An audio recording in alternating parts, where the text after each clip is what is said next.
Have you ever wondered why the sharpest mind in the room is often the one staring out the window?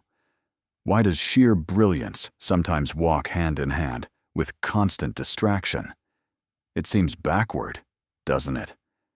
If you have tremendous intellectual horsepower, why can't you focus on the road right in front of you?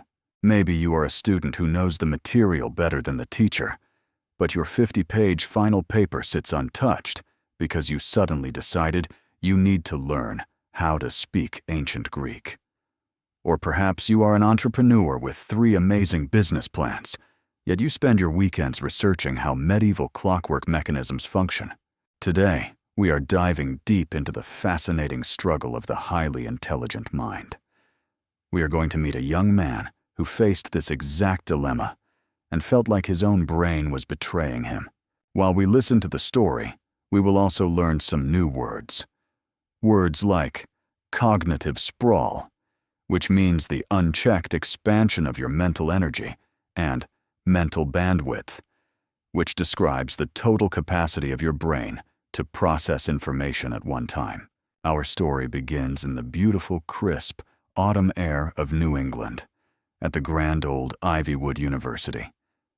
The buildings here were made of heavy stone, covered in ivy that was just starting to turn deep crimson and gold. Meet Leo. Leo was, by all accounts, a certified genius. He was barely 20 years old and already a sophomore, studying theoretical physics and minoring in Renaissance literature. His professors adored him. His peers were slightly intimidated by him. Leo didn't just understand complex ideas. He seemed to invent new ones every time he spoke. But Leo had a secret, a paralyzing, agonizing secret. He couldn't finish anything. His dorm room was a testament to his expansive, yet undisciplined intelligence. On one desk sat his partially disassembled telescope, awaiting a self-designed motor to track distant galaxies. Next to that was a stack of notes for his senior thesis on quantum entanglement, which was due in 2 years, but he wanted to start now.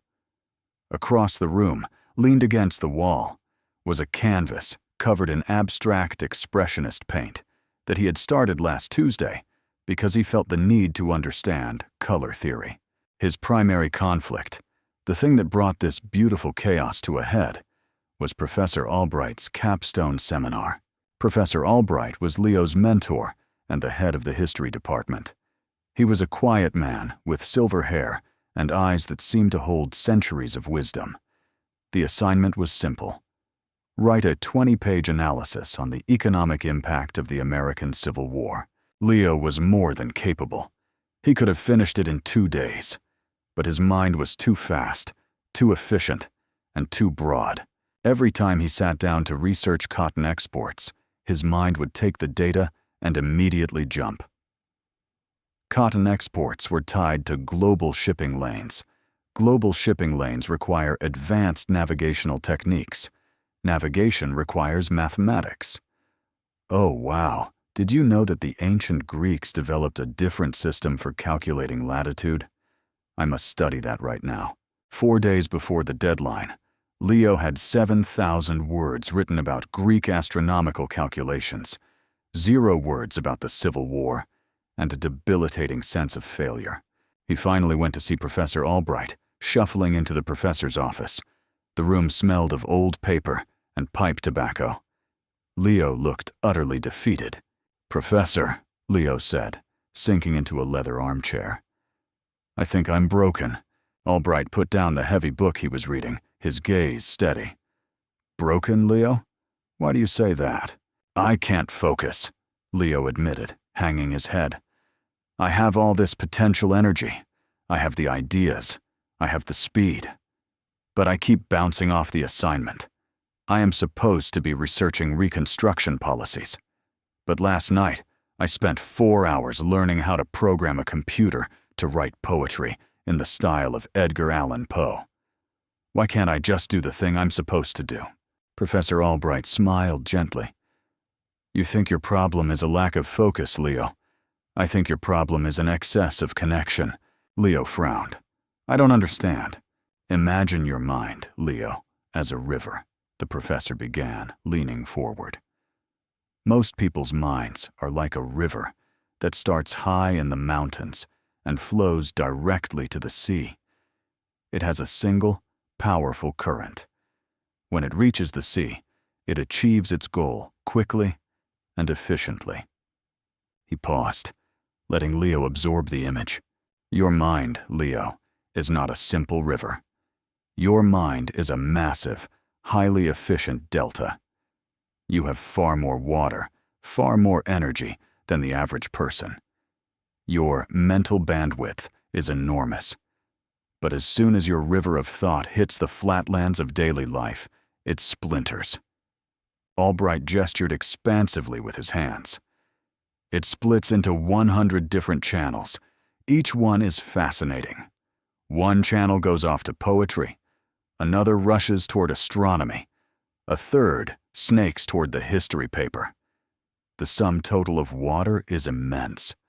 But because it's distributed, none of the individual channels have the depth or the sustained flow required to reach the ocean, the finished project, in time. So, my intelligence is what is causing the distraction, Leo whispered. Precisely, Albright confirmed. Your high processing speed means you recognize exponentially more possible connections and possibilities than others. This is what we call cognitive sprawl. Where an average mind sees one solution, yours sees 35 alternatives, and each one looks just as compelling as the last. How do I stop the splintering? Leo asked, finally sounding hopeful. You don't stop the water, Leo. You build levees.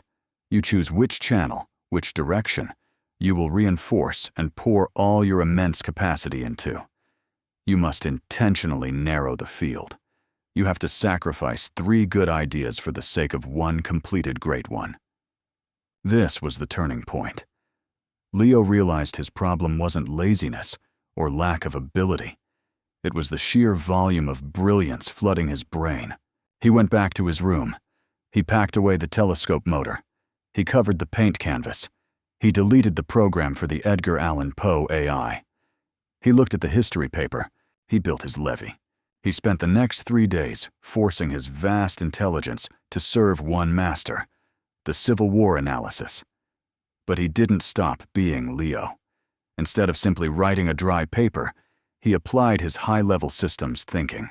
He created complex models, treating the northern and southern economies like 2 colliding black holes of energy. He didn't just report history. He modeled it with mathematical precision, something no student had ever attempted for this assignment. When he turned in the paper, it was 22 pages long, meticulously researched, and fundamentally revolutionary. Professor Albright read it and simply nodded. The energy was still there, but now it was directed, focused, and irresistible. So what is the lesson here? Why are smart people so prone to distraction? It is because distraction for the highly intelligent is not a failure of will. It is often the natural byproduct of intense success in processing information. Your brain simply sees too much potential in every direction. If you have a high mental bandwidth, you must understand that the sheer volume of incoming data leads to cognitive sprawl.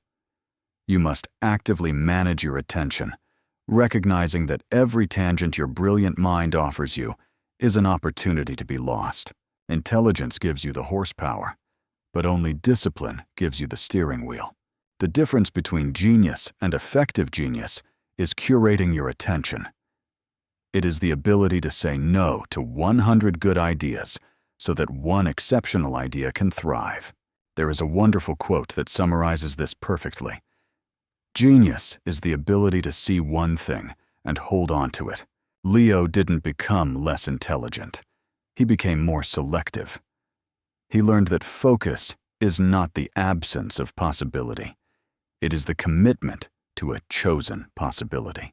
If you find your life full of magnificent, half-finished projects, remember Leo and the Delta. You are not broken. You are simply immensely powerful and in need of carefully constructed levees. I'll be back again with another inspiring story. Till then, be patient, be thankful, and keep moving forward in life.